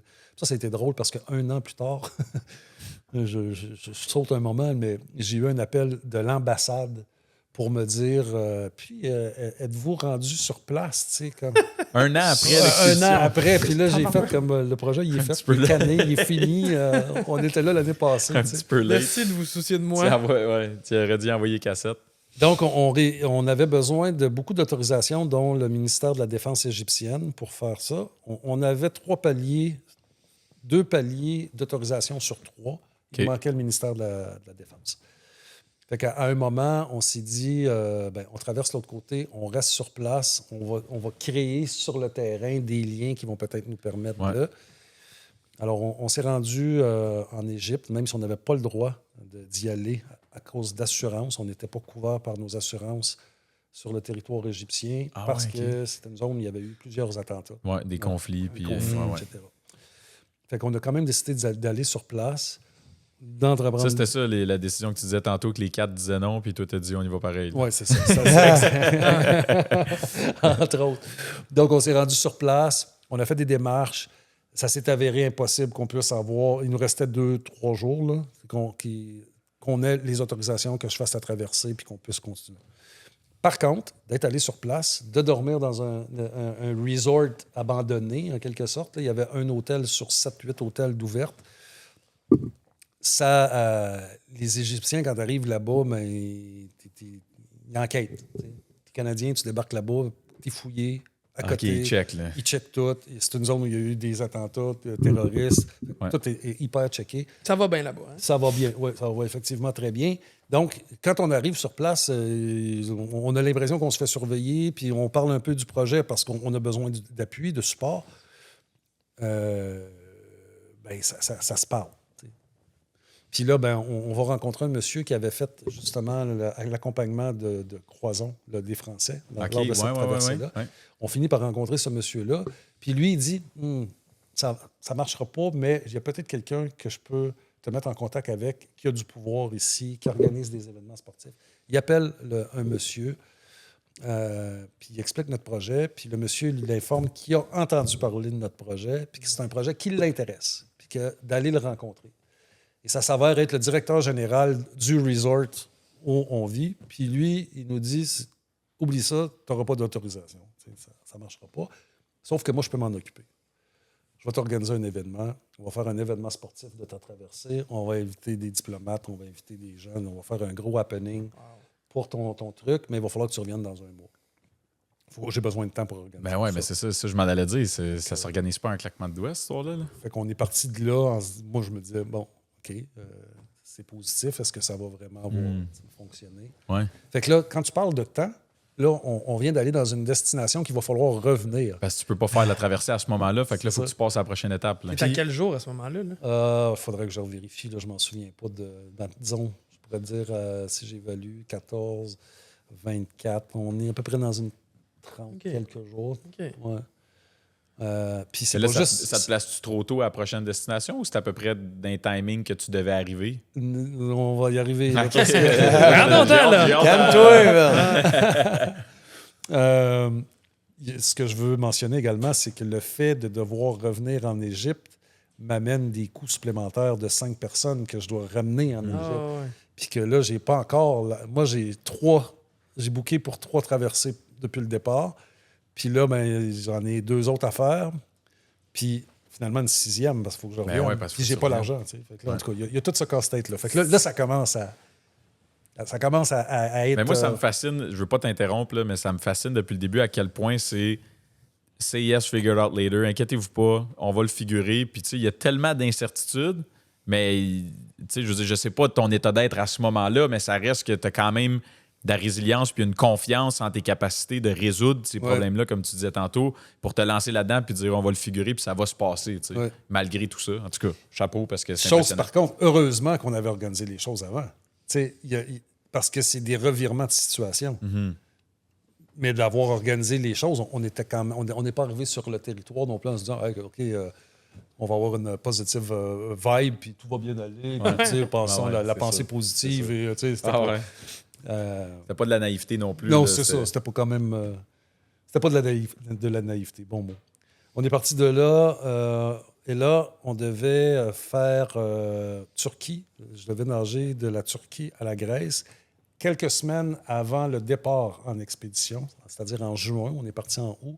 Mais en juin, là où je devais partir pour faire cette traversée-là, il y a eu des attentats terroristes en Turquie. À l'aéroport d'Istanbul et Ankara, il y a eu une tentative de putsch, de revirement de siège politique quelques semaines plus tard. Fait que la traversée était organisée à un endroit spécifique avec l'appui du comité olympique turc. Mais on n'a pas pu se rendre là. Fait que avant le départ, là, quelques semaines avant, l'équipe a dit ben là, on s'en va pas là. Ils sont en état d'alerte. Le pays est en état d'alerte. On va pas se foutre là. On va pas aller se foutre dans une potentielle guerre civile ou je sais pas trop. T'sais. Fait qu'on avait trouvé 2 autres endroits de la Turquie, de Bodrum en Turquie à l'île de Kos en Grèce. Ça, c'est un corridor qu'on pouvait faire, qui était raisonnable au niveau de la distance, sauf qu'il n'y avait rien d'organisé. On est parti en expédition. Notre organisation ne marchait plus. Puis là, pendant l'expédition, pendant qu'on était en expédition, il fallait réorganiser celle-là aussi à travers le temps. Fait qu'on est débarqué sur l'île de Kos. Puis on ne savait pas trop la situation de ce qui se passait sur Kos. Là, on apprend que c'est une des portes d'entrée principales du corridor des migrants. On n'a pas d'autorisation, on n'a pas de ressources, on n'a rien. On part de là, puis il faut qu'on... Tu le figures, là. On le figure, là. Puis la magie s'est installée d'une façon assez extraordinaire parce qu'on avait loué un appartement au centre-ville de Kos, mais qu'on pouvait prendre seulement l'après-midi. Fait que le matin, quand on est arrivé, les gens nous avaient dit il y a une buanderie dans l'immeuble, allez mettre vos trucs là, promenez-vous dans la ville, puis quand l'appartement sera nettoyé, un peu comme à l'hôtel, là, quand la chambre sera prête, vous reviendrez à 2 heures. Fait qu'on fait ça. Puis on va circuler dans la ville, la zone touristique de Cross Island. Puis là, c'est plein de terrasses un peu partout. Puis là, les gens sont sur le bord des terrasses puis essayent de te vendre le menu puis que tu viennes chez eux. T'sais. Puis nous autres, on parle en français. Avec l'équipe, on se parle en français. Puis là, il y a une dame qui est là qui a dit bonjour, vous êtes français? Je me rappelle, je dis bonjour, madame. Non, on est Canadiens. Fait que là, elle dit ah, vous êtes Québécois alors? Les cousins! Je dis oui. Elle dit ah, j'adore les Québécois. Puis ça, c'était la propriétaire du Café Chocolat. Ça s'appelait le Café Chocolat. Fait que, tu sais, sous ce qui se passe là, ben on dit écoute, on s'en va déjeuner chez elle. Oui, Fait qu'on s'installe sur sa terrasse. Puis là, elle nous dit vous faites quoi là? Puis vous êtes du Québec. Puis j'aime beaucoup les Québécois. On en reçoit parfois. Puis ils sont sympathiques. Puis tout ça. Fait que là, Je lui parle du projet des 5 continents. Puis là, elle est un peu fascinée par ça. Puis elle dit, écoute, mon mari a un centre de marine, il y a une plage, là, sur la plage. Il loue des cadeaux, des kayaks, des bateaux. Il y a un bateau qui peut faire l'international, qui peut traverser, lui, de l'autre côté. Mon fils travaille là-dedans. J'ai tel contact. Fait que la femme... Wow. Elle l'assemble tout de suite. Elle l'assemble tout de suite. Là, jour 1. Là. Fait que là, on est en train de manger. Elle prend le téléphone, elle parle avec son mari, puis elle dit, il y a des Québécois qui sont là. Mais elle parle en grec. Elle dit, il y a des Québécois qui sont là, puis ils veulent relier ils font un projet 5 continents à la nage. Viens les rencontrer. On a besoin de toi. Puis c'est elle qui prend en charge tout. Wow. Tout. Elle n'est pas payée, elle. Là. Elle n'est pas payée, elle. Puis là, nous autres, on débarque à son votre café. déjeuner au moins? Ou? Oui, on a payé notre déjeuner. On se tenait là. C'était notre quartier général. On a développé une très grande amitié avec elle, son mari, son fils, les gens du café. Elle a même pris en charge l'aspect média. Okay. Elle téléphonait des médias grecs. Elle tenait la caméra, le micro. C'est elle qui s'occupait Non, de mais tout. les gens venaient à son café me rencontrer, puis ils faisaient des entrevues. Ah, ouais. Puis elle faisait la traduction. Fait que moi, j'y répondais en anglais ou en français, puis elle traduisait ce que le journaliste grec demandait. Wow. Puis à un moment, il a été question d'autorisation, puis elle avait des contacts au niveau des autorités portuaires. On m'a demandé un rapport médical que j'avais. Là, j'avais mon rapport médical avec tous les électrocardiogrammes, puis toute la patente. Puis, mais là, il a fallu que je présente ça aux autorités. Ils ne l'ont pas accepté. Ils disent, on en veut un d'un médecin d'ici. Fait que là, je parle avec Karen. Il se dit, il faut que je voie un médecin. Pas de problème. Viens-t'en. On s'en va à l'hôpital. C'est elle, le médecin. Elle met son sou, elle met sa veste. Elle a fait toute, la prof, le médecin. C'est la mairesse du C'est la mairesse. C'est la mairesse, la logistique. Mais bref, on est rentré littéralement à l'hôpital, à monter dans des bureaux étalés en quelque part. Puis là, elle ouvre la porte, puis elle parle au docteur, elle explique. Elle dit blablabla, il y a besoin de... Monsieur, OK, parfait, on va faire ça. On me branche les électrocardiogrammes, le test médical. Coucher C'est un sa chaise. rapport. Voyons si je suis à la bonne place. Et tout ça pour zéro, là. Ça me coûte rien. Wow. Là. J'ai des soins médicaux, ça me coûte absolument rien. Puis là, toi, il faut que tu réorganises cette traversée-là. Fait qu'en bout de ligne, toi, tu t'attends à avoir des coûts à défrayer davantage. Mais là, tout ce qu'elle prend en charge en bout de ligne, toi, ça te coûte rien. C'est tombé du ciel, c'est incroyable. Tout ce que ça m'a coûté, là, ça a été une véritable farce. Là. Ça a été le permis. Les autorités portuaires ont vu ça comme un événement sportif. Okay. Donc, j'ai payé un permis d'événement sportif qui peut coûter comme 75 €. Une affaire de même. Okay. Ridicule. Puis j'ai payé le gaz du bateau qui m'a amené de l'autre côté puis qui m'a accompagné. Puis le déjeuner. Sinon, on est allé... on a rencontré les autorités portuaires de la Grèce et de la Turquie qui, eux, à cause du corridor des migrants puis de beaucoup de noyades qu'il y avait eu pendant le traversée vers l'Europe, voulaient s'assurer que j'étais dans une grande sécurité. Fait que j'ai été suivi par la marine turque jusqu'à la frontière grecque. Puis quand je suis arrivé à la frontière grecque, la marine grecque m'attendait sur place pour m'escorter jusqu'à l'île de Corse. Wow! Oh, c'est complètement incroyable. Tu sais, quand tu dis justement, il n'y a pas de coïncidence dans la vie, mais quand il y a des gens qui sont mis sur ton chemin ou des opportunités qui sont mises sur ton chemin, cette madame-là, c'est incroyable comment elle a eu un impact sur cette aventure-là, je suppose. Oui. Et elle attend encore que ma prochaine aventure. Là. Ah, OK. On est en contact. Des fois, elle m'écrit. Là, elle veut d'autres choses. Elle veut reparticiper J'adore. là-dedans. Ah, c'est vraiment cool. Ben, c'est sa manière de contribuer à ton rêve, puis j'imagine au sien un petit peu. Là, ça a été très spécial, cette traversée-là, parce qu'il y a également son neveu qui était sur l'île à ce moment-là, qui vit en Belgique, qui est un monsieur qui travaille dans les finances, avec qui on s'est lié d'amitié aussi. Puis lui, la journée que j'ai fait la traversée, il est allé à la rencontre de migrants qui sont sur l'île, dans des camps, qui errent dans la ville, pour les informer de ce que je faisais. Donc, il y avait peut-être invité une quinzaine de personnes qui sont venues, des Syriens. Les autres, c'était des Pakistanais, en fait, puis qui étaient là pour m'accueillir parce qu'ils trouvaient que ça avait une grande symbolique. Eux autres avaient traversé dans un bateau, puis moi, que je refasse le corridor des migrants à la nage, il y avait quelque chose de symbolique, d'unité, de symbolique pour eux. Fait que Je suis arrivé, il y avait des médias qui étaient là. Pas beaucoup, mais tu sais, il y avait 2-3 ouais, Kodak quand même. là, avec Ah, les ouais, gens, ouais. un petit micro. Puis il y avait les migrants qui étaient là, qui m'applaudissaient quand je suis sorti de l'eau. J'ai fait, C'est cool, ça. Il y avait un crowd là-bas, Un là, crowd, sur ouais. place. Fait que là, cette traversée-là s'est bien passée. Merci à... Comment elle s'appelait? Karen. Karen. Ouais. Merci à Karen. Ouais, quand même. Puis, overall, à travers toute cette expérience-là, c'est quoi la plus grande leçon que tu as appris de ça? La plus grande leçon, ce que je considère, là, il y a plusieurs leçons. C'est quoi la plus grande leçon? Je vais te dire que ça dépend des jours.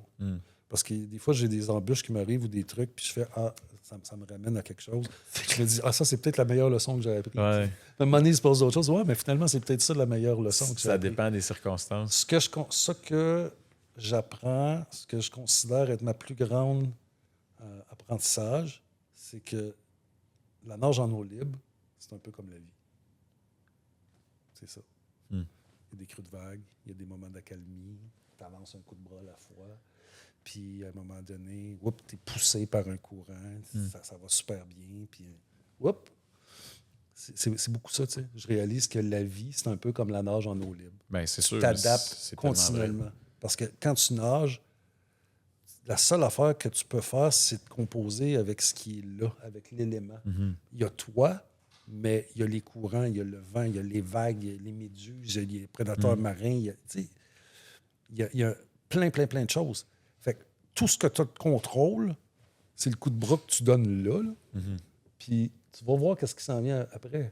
Ça se peut bien que tu manges une vague d'en face, que tu avales 3-4 tasses d'eau, puis que tu te fasses ramener en arrière ou de whatever, mais c'est ça le monde. Ouais. Je veux pas être Ben, trop c'est philosophique. vrai ce que tu dis, puis ça ramène justement de t'entendre raconter cette histoire-là. Je trouve que ça ramène beaucoup aux sources puis au monde réel. Tu sais, maintenant, avec les réseaux sociaux, puis à quel point tout le monde essaie d'aller vite tout le temps. Puis le paradoxe en disant, ben, tu sais, j'étais à moins de la moitié. Puis, tu sais, le rivage, des fois, il est tellement loin. Puis tu dis, ouais, mais moi, je vais être là. Tu sais, c'est là que je vais aller, puis je vais y aller tout de suite. Puis toi, tu t'es dit, ben, un coup de bras à la fois, puis je le sais que je vais finir par me rendre. Tu sais. C'est ça. Mais tu te concentrais sur une étape à la fois. Tu sais, prends action immédiatement, maintenant. Puis après ça, je vais le figurer, mon prochain coup de bras. Là, tu sais. Tout ce que j'ai à faire présentement, c'est me concentrer sur lui. Fait que dans le monde où est-ce qu'on vit, je trouve qu'on se rappelle pas assez souvent ça. Puis je suis le premier à tomber dans le panneau. Là, tu sais, je veux dire, les business, la famille, tu veux en faire le plus possible, puis tu as peur de manquer de temps, puis tu tombes dans cette espèce de souci-là ou de sentiment d'urgence-là qui est tellement pas nécessaire parce que quand tu apprécies justement le voyage, comme toi tu l'as fait, un coup de bras à la fois, ben, tu apprends tellement plus, puis tu vis tellement plus de choses plutôt que de dire j'ai hâte d'arriver. Tu sais. Tu sais, la chose que je pourrais... Je retourne à Sochi en 2014, là. La chose qui revenait le plus souvent chez les athlètes dans les entrevues que je faisais, c'est pas la destination, c'est le processus. C'est ça qui est la chose la plus importante. Pour eux, les Olympiques, là, ça dure 2 semaines. Puis leur compétition, ça dure une fraction du 2 semaines. Mais toute la préparation, c'est ça la fierté. Tout ce que tu as fait pour qu'est-ce te que rendre tu as là. fait pour te rendre là. Chaque embûche que tu as rencontrée, chaque moment de fierté, chaque moment de déception, chaque moment où tu as eu du courage, où tu en as manqué, puis la fois où tu en as manqué, puis que tu as trouvé la force, que tu as trouvé une source qui peut te motiver à aller plus loin puis de continuer. Mais les gens, les athlètes olympiques, me disaient the process, baby step. Moi, c'est un coup de bras à la fois. Exact. Un bras à la fois ou whatever. Il y a aussi l'élément aussi de laisser aller un petit peu parce que dans ton parcours, autant qu'il y a eu des difficultés que tu as laissé les choses se placer devant toi. Tu as fait de la manifestation. Je ne sais pas à quel point tu l'as exploité puis tu le voyais comme ça, mais je veux dire, tu l'as mis dans l'univers puis tu as laissé les choses se faire. Tu le savais que ça allait se produire. Puis comme par magie, ben, à chaque fois, il y a quelqu'un que tu rencontrais où il y a un élément qui faisait en sorte que ça allait pu se produire. Fait que c'est extrêmement inspirant. Puis non seulement je me suis inspiré en faisant mes recherches sur toi, mais encore aujourd'hui, tu as su me surprendre avec des détails puis des histoires qui sont extrêmement captivantes. Si dans le but de respecter ton temps, si on voulait finir ça, c'est quoi la suite pour toi? C'est quoi les prochains défis qui t'attendent? C'est quoi la prochaine folie que tu vas décider de t'embarquer? Ben, écoute, je m'étais embarqué dans une nouvelle folie. Il y avait un projet qui suivait. En fait, le projet, le jour où j'ai embarqué dans l'avion en direction Alaska, Je savais déjà qu'il y avait un nouveau projet qui se dessinait. Après celui-là. Oui, Wow. parce que je me disais, c'est pas vrai qu'après avoir fait ça, je vais revenir chez nous puis je vais avoir une petite vie pantoufle, là, puis, tranquille. J'ai pas envie de tomber dans un blues non plus, puis d'une dépression, d'avoir vécu quelque chose de si d'une fort. grande intensité pendant 2 ans. Puis après ça, je vais revenir ici, puis je vais continuer à faire ma vie normale. Ouais. Fait qu'il y avait un autre projet qui s'est installé, un projet de faire 8 traversées autour du monde, dans les corridors qui sont considérés les plus extrêmes de la planète. Mm. Bon, ça fait que ça, c'était le projet. That's Mais- it? That's it. Maintenant, avant de faire ça, ça nécessitait encore là une grande préparation, probablement 2-3 ans de préparation, voire plus, au niveau physique. Ouais. De continuer ça, en tout cas, tu sais, tout en poursuivant les objectifs que j'avais de faire un documentaire de l'aventure des 5 continents à la nage, d'écrire un livre, de faire des conférences, d'essayer d'aller inspirer les jeunes dans les écoles, puis les moins jeunes en entreprise, etc. Fait que tout ça, ça s'est fait. Jusqu'au jour où la fameuse pandémie est arrivée, disons que ça m'a créé une bonne jambette. J'ai une jambette de la vie. Il y a des gens que ça a été très positif pour Putain, eux. jambette de la vie. Puis, tu sais, on va bons voir, horaires, même dehors, hein? Ça a été une bonne jambette de la vie parce que le développement, le documentaire a été fait, le livre a été écrit, ça venait de sortir. Mais au niveau de mes conférences, ça allait bien. J'étais rendu une centaine de conférences, je frôlais. J'ai fini par 20 000 spectateurs. Puis là, Caroline. il y avait des gens qui embarquaient dans le projet pour là en faire une version grand public, faire une tournée des théâtres, puis de raconter l'histoire d'une façon différente. Tu sais. Il y avait des choses qui... Il y avait un bon momentum. Il y avait un bon momentum. La pandémie est arrivée, puis tout a arrêté. Tu sais. Ouais. Fait que annulation de contrat. Fait que le nouveau défi, la vie m'a amené sur un autre chemin. Parce que après la pandémie, j'ai fait, tout ça, ça commence à être un peu en arrière. Est-ce que j'ai vraiment le goût là, de me rembarquer dans un autre virée autour du monde où je vais partir de Montréal, me revenir après avoir fait 8 traversées autour de la planète, de me rembarquer dans toute cette logistique-là, tout l'entraînement, tout ça, tu sais. Fait que... En fait, moi, ce qui est arrivé, c'est que quand la pandémie est arrivée, je me suis dit, c'est pas vrai que je vais rester chez nous à attendre que le gouvernement me paye la PCU. Fait que j'ai eu des COVID jobs. Tu sais. Fait que j'ai mis mon talent au service de différentes entreprises. Puis j'ai fait des jobs. Puis à un moment donné, il y a quelqu'un qui m'a approché pour le domaine de la construction. Puis là, je me suis retrouvé là-dedans. Coup de foudre. Puis là, je suis rendu dans la construction, puis je suis en train mon nouveau défi, c'est en train peut-être d'acquérir un projet. OK. En immobilier, puis en immobilier, construction. ouais, Wow. ouais. Wow. Ben, félicitations. Merci. Félicitations. Merci de tout ce partage-là que tu as fait avec nous aujourd'hui. Je sais que je l'ai dit, là, je vais me répéter, là, mais c'est vrai que c'est inspirant. Puis c'est des petites leçons. Des fois, dans une si grande aventure, les plus petites leçons qui frappent le plus, c'est les détails des fois sur lesquels tu accroches.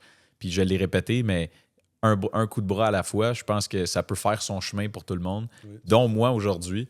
Puis merci d'impacter ma vie. Merci d'impacter la vie des 20 000 personnes devant qui tu as fait des conférences ou devant qui tu as raconté ton histoire. Oui. Puis je te souhaite bonne chance dans tes projets futurs, puis au plaisir de suivre tes prochaines aventures Merci, les gars. au travers de tout ça. Merci Fait que beaucoup. merci les boys, ce fut un moment merci. merveilleux. Oui, Puis chaud. à une prochaine fois, peut-être qu'on va se faire un take-two si tu décides de partir sur une fripe puis faire un autre projet de même. Là. Ah oui. Ça serait le fun. À suivre. À suivre. All right, Hey, salut good messieurs. trip, boys. Salut. Merci beaucoup.